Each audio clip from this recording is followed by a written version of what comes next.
What's going on, people? Through the power of fiber optics, I'm a flying modem, casual gamer that likes to play competitively, and today is Sunday, so that means a few things. Tonight, at midnight, get to download Advanced Warfare. Walking Dead is coming on, gonna definitely enjoy that. And I got one more commentary to record after this, and render things and blah blah blah. And we're gonna hopefully have a nice week, and I'm gonna get a lot of gameplays for y'all, and so on and so forth. So for now, what you're gonna be watching is some Call of Duty Ghost gameplay. This is a really old gameplay, and it kind of makes me wonder, like, who am I going to be running with when Advanced Warfare is out, and so on and so forth, because, I had a crew pretty much for the most part of Ghost lifespan, and towards the end I really didn't, and I was kind of playing solo a lot. So all that being said, this is a really old gameplay. This is during Clan Wars, and I was having fun in this match, and I just let the gameplay speak for itself. So enough of all that.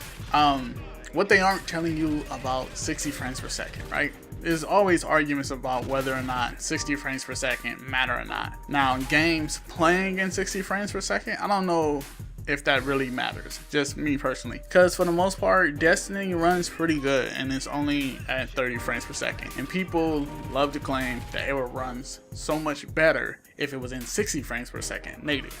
Now, as far as how videos look and so on and so forth, 60 frames per second is a good thing. Now, what I'm gonna tell you is, I didn't know what 60 frames per second really did until I got an Elgato. And when I was recording in 720p at 60 frames per second, and I seen a raw file of the video, it looked way better than what my screen was playing when I would play, basically. And I showed some people, and they were like, "Man, I wish the game looked like this when we were actually playing." And I thought, I was saying, like, "Yeah, man, me too." And I didn't know it was because it was recorded in 60 frames per second.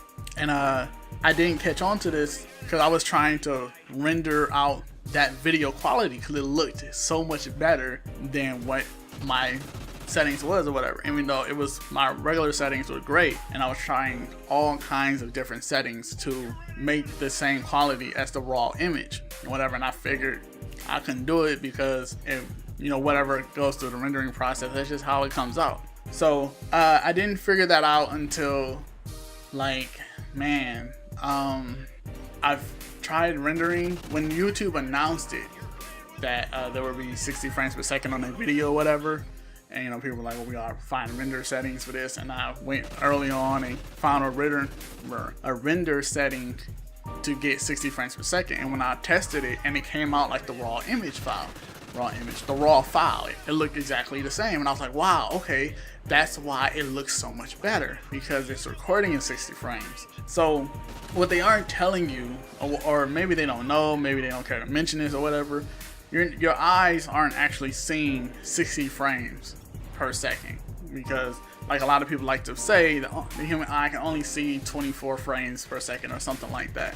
Now, it's not actually seeing 60 frames. What it's actually seeing is like 30 frames and 30 frames in front of one another, if that makes sense. It's like a layer of 30 frames and then another layer of 30 frames, and it's called double NTSC, basically.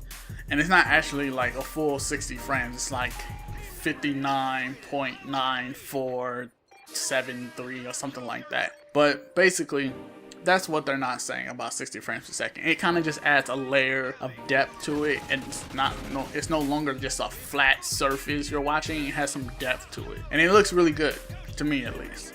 And as many people have been saying, you need Google Chrome to watch 60 frames per second on YouTube at this moment. Hopefully they update it later on, and that'll be really cool. So with all that being said, it's been a flying modem. Casual gamer likes to play competitively. Post videos every Monday, Wednesday, Friday, and I'll catch y'all later.